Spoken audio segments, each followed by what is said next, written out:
Good afternoon, distinguished ladies and gentlemen of the media, cherished friends of our great elephant family, patriots of our beloved New Patriotic Party.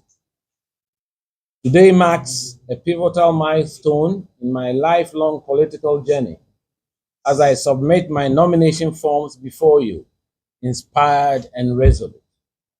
This moment is more than a personal aspiration. It is a reaffirmation of my unwavering commitment to the values and principles that anchored the formation of the NPP, values that must necessarily lead us into a new era of renewal and hope. I'm here once again because I believe deeply in the need to restore our cherished values of service, sacrifice, and selflessness back into our party and in our general society. Ghana's democracy now stands in urgent need of leaders unafraid to take difficult decisions, to provide real solutions, and to serve with authenticity, integrity, and substance. We must put the nation on a war footing, rolling our sleeves, restoring the culture of hard work, meritocracy, and professionalism back to the workplace and in the society in general. I envision a Ghana that is economically robust, resilient, fiscally responsible, socially cohesive, and fully accountable to the citizens.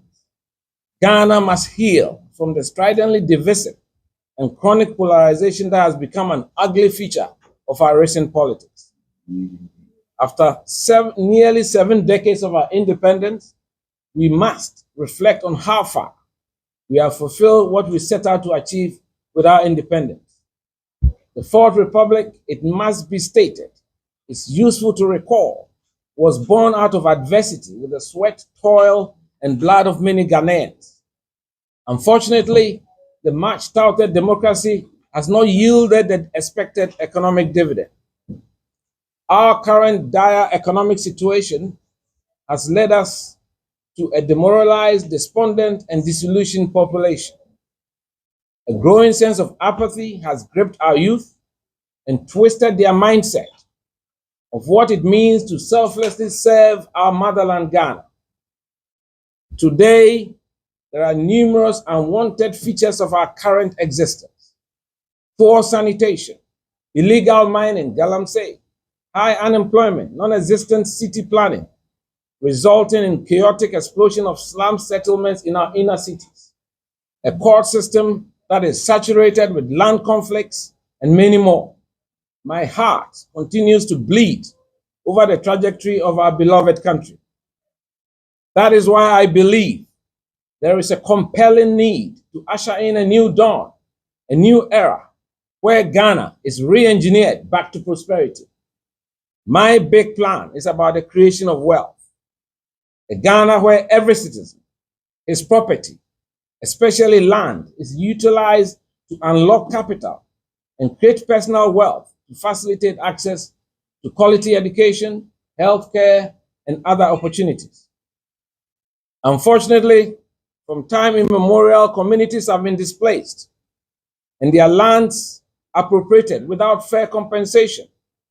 Ghanaian landowners have been sidelined in decisions that affect their own ancestral lands.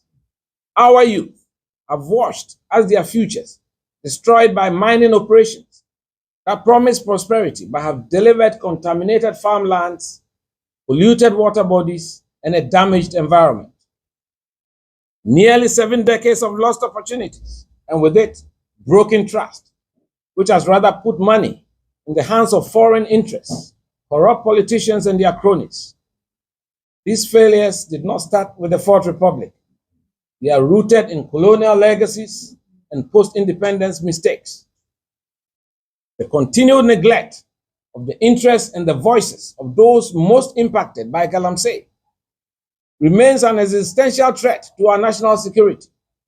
Recognizing this historical wrong is not enough. Today, I, Kwabena Agyepong, lead the demand for Ghanaian leaders to embrace this duty.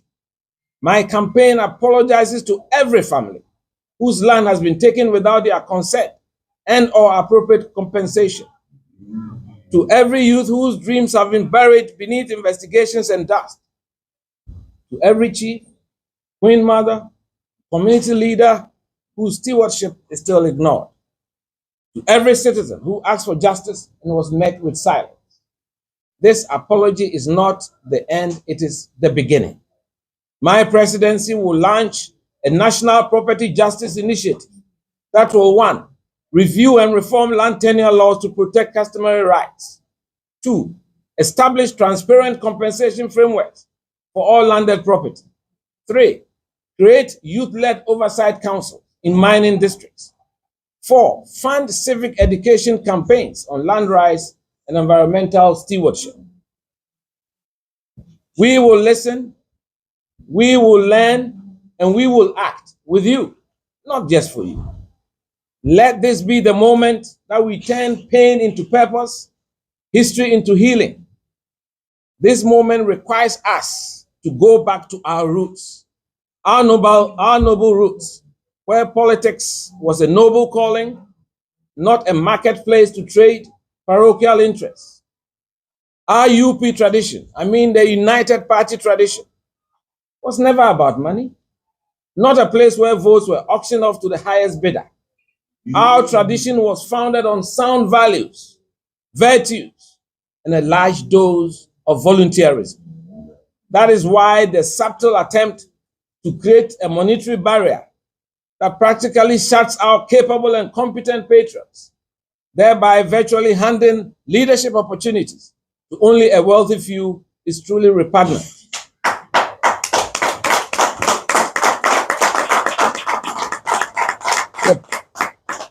The path ahead for us is to go out and choose leaders who have integrity, who have character, who have empathy, and who have emotional intelligence, worthy of leading a great tradition such as ours. Let us all forge ahead with renewed energy to rebuild, rejuvenate, regenerate our base in unity and with hope. God bless our homeland Ghana and our beloved NPP. Eshi Radu Radu Radu Radu.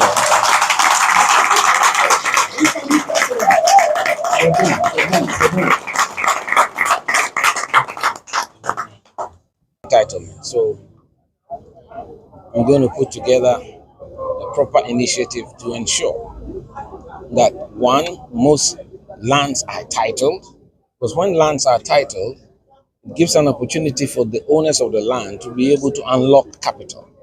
And that can help them to open up their farms, to do business, to have access to quality education and quality health. And I think it's very important. And it will also protect, the real ancestral owners of our lands.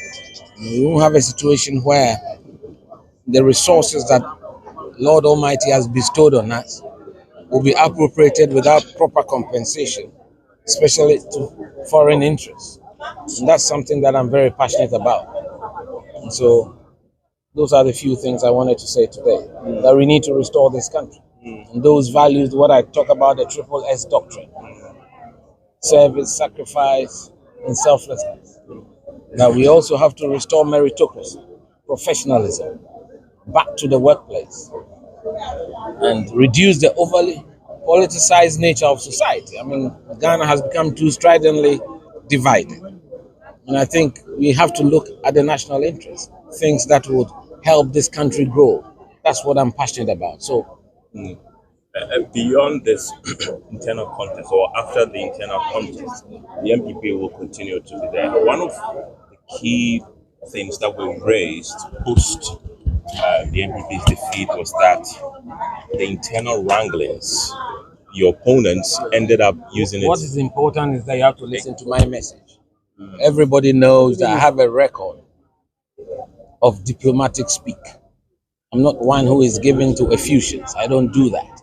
I have strong emotional intelligence. I have led with integrity. Everybody knows my record in public service, serving as press secretary to President Kufuor. So if you are talking about myself, I'm not here to speak for others or speak about others. But anytime I've launched my campaign, it's about issues. And I'm calling all my other competitors. Let's have a proper debate. Let's elevate the discourse. That's what is important. The Ghanaian people, they deserve to know our views on major national issues. The party delegates deserve to know. So this is not a popularity contest. You understand? So they need to test our views on major issues. And I think that if they submit themselves to a debate, that will be very good for all of us. And it will change the atmosphere that seems a bit poisoned now, and so that we can restore ourselves to proper democracy, a democracy that will let the younger generation feel attracted to it. That's what we should be doing. So I'm not one who's going to muddy the waters or poison the atmosphere. But of course, once in a while, when there are historical facts that are being distorted, it's my duty to correct them. Especially as a former general secretary, I see myself as a custodian of the history and the tradition of this party. And unfortunately, I would say, in all humility, I was the only one amongst all of us who was there in 1992 campaigning for Professor Dubois. So I have that institutional memory of this political tradition, and I'll live or die by it. Principles and virtues should rule, not manners. You've been here a few times. I say you've been here. Contesting. Yeah. How different is this from the previous times? The most important thing is the power of choice rests with the delegates. That's the beauty of democracy. It doesn't rest with us. Ours is to go and meet them and share our vision, which is what I try to do this afternoon. So the power of choice rests with the delegates. I am providing them a viable option. And all my colleagues were part of the previous government. Unfortunately, I wasn't. So I think if you want a stark departure from the past, something that is a new era, a new dimension, a new vision, then you look at Kwabena Agyepong. So I think every political party should have alternatives, and I'm a viable option. Thank you. Thank you very much.